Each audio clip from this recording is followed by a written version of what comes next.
রাজধানীর ধানমন্ডিতে আলাদা দুটি ঘটনায় শিক্ষার্থীসহ ২ জন খুন হয়েছেন। এর মধ্যে শঙ্করে ছিনতাইকারীদের ধারালো অস্ত্রের আঘাতে প্রাণ গেছে ইভেন্ট ম্যানেজমেন্ট কর্মী নূর ইসলামের। এ সময় তার কাছ থেকে ক্যামেরা ও ফোন ছিনিয়ে নেওয়া হয়। এদিকে পূর্বশত্রুতার জেরে জিগাতলায় ডক্টর মালিকা বিশ্ববিদ্যালয় কলেজের অনার্স তৃতীয় বর্ষের শিক্ষার্থী সামিউর রহমান খান আলফিকে কুপিয়ে হত্যা করেছে দুর্বৃত্তরা। এ সময় আহত হন আরও ৩ শিক্ষার্থী। রাজধানীর ধানমন্ডির শঙ্কর এলাকার দুর্গা মন্দিরের গলিতে গেল রাতের সিসি ক্যামেরার ফুটেজ। ছিনতাইকারীদের হাত থেকে রক্ষায় দৌড়ে পালানোর চেষ্টা করেছেন ইভেন্ট ম্যানেজমেন্ট কর্মী নূর ইসলাম।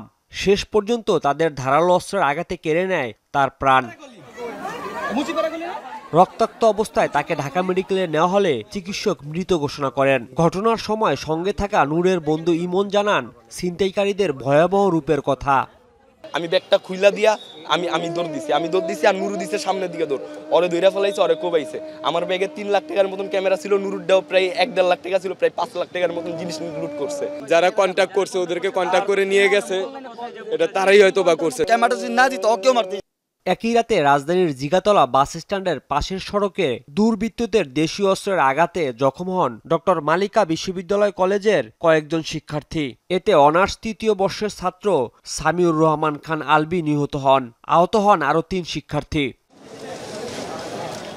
স্থানীয়রা আলবিকে উদ্ধার করে ঢাকা মেডিকেলে নিলে চিকিৎসক মৃত ঘোষণা করেন।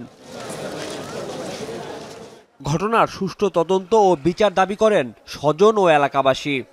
আমাদের কি জানমালের নিরাপত্তা নেই? এটা তো অবশ্যই সুষ্ঠু বিচার হওয়া দরকার। 2 দিন পর পরই শোনা যায় ডাকাতি, রাহাজানি, এর ঘরে লুটপাট। এগুলো আসলে আমাদের পক্ষে কাম্য না। 2টি হত্যাকাণ্ডেরই আইনগত ব্যবস্থা নেওয়া হচ্ছে বলে জানান পুলিশ। এই অবস্থা আমরা দেখতেছি আসলে কারা করলো, কিভাবে করলো, এটা আমরা আসলে একটু সময় লাগবে।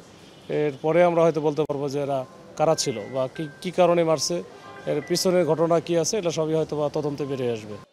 ময়নাতদন্তের জন্য মরদেহ দুটি ঢাকা মেডিকেলের মর্গে রাখা হয়েছে বলে জানিয়েছে পুলিশ।